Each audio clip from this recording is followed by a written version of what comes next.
নমস্কার, হরি ওম। ধর্মকথাতে আপনাদের সকলকে স্বাগত জানাই। আজকে আমি শ্রীমদ্ ভগবদ গীতার 2 নম্বর অধ্যায়ের 15 শ্লোক থেকে পাঠ করব।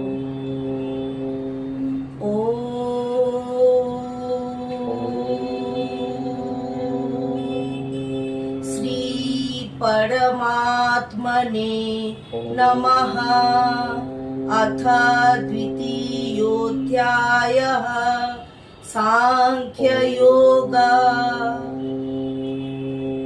यं हि न व्यतयन्ते ते पुरुषं पुरुषर्षभ समदुःखसुखं धीरं सोऽमृतत्वाय कल्पते।